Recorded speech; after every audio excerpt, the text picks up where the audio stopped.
When you heal from chronic illness, the one thing that you start to realize is how many people have been in your life that are using you versus those that actually care. When I only had a few months to live, I was dying.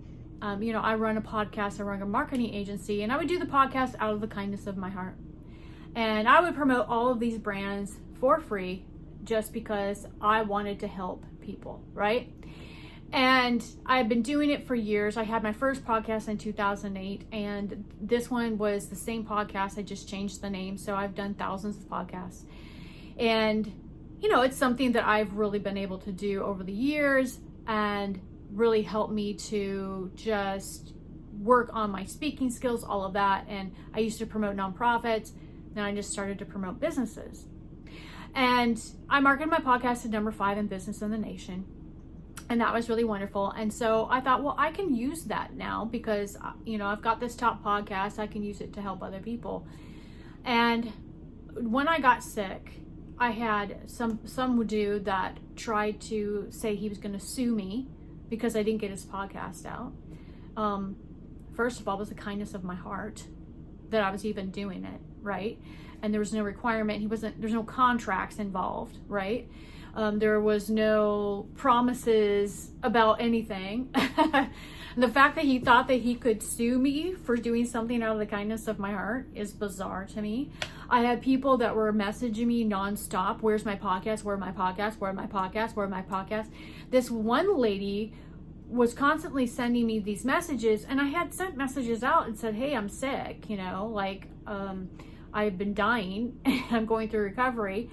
And she was like, well, I follow you for business purposes. And I'm like, well, kind of is a business thing because, if I'm alive or not kind of matters.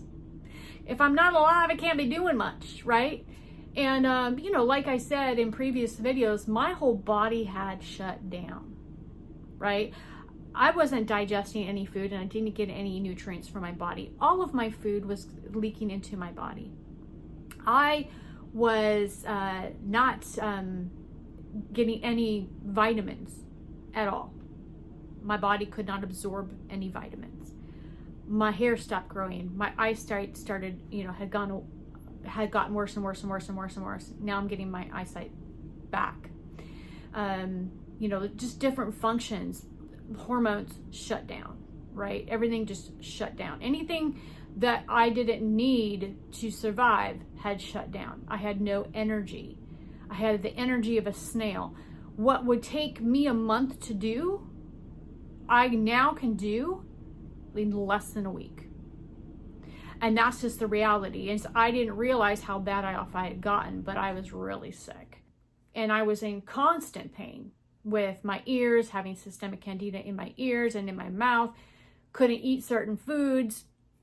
And, the lack of enjoyment in life, and, especially around food and stuff, you can't eat anything. It was really, really tough. And I couldn't exercise. And, because the reality is that my body, I didn't have the energy. I would try to go out and do walks and stuff. And I couldn't figure out, why can't I exercise? And it was because I didn't have the capacity, right? So I was so bad off. And the people that were around me didn't give a rip, right? I think out of everyone, there was 1 or 2 people that actually reached out and said, hey, I care. Hey, I'm here if you need me. What's happening, right? And it just made me realize how many people were out there just to use me. And they didn't give a rip about me at all. At all. But the most powerful thing about that is to realize that nobody cares. Nobody cares what you do with your life. Nobody cares whether you're living or dying. And the reality is when you start to realize that, you can start to take your life back. You can start to do the things that you want to do. You can make the decisions that are right for you. You can start to take care of your health. You can start to put yourself first. You can start to create boundaries, right? Because if nobody cares about you, if nobody gives a rat's ass, then nobody should care when you start to put yourself first. Now, obviously, my first encounter with realizing that certain people didn't care was my own healing from a lifetime of narcissistic abuse from my parents. I didn't realize I had toxic parents. In fact, when I figured all this out, I thought I was the narcissist. And I contacted my mom. I found this. Actually, what happened is my mom sent me a message and she's like, I think your sister's a narcissist. I was like, what's a narcissist? I went over on Pinterest, what's a narcissist? Saw everything that my family had ever said or done to me. The smear campaigns, all of that. My sister was queen of smear campaigns, always going around telling everyone else all the horrible things that she did to me and that I was the one that was doing them to her.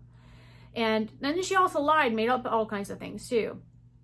And putting all of that onto me, right? And then later found out my mom was doing the same thing, right? And so I didn't experience emotional love from my family, right?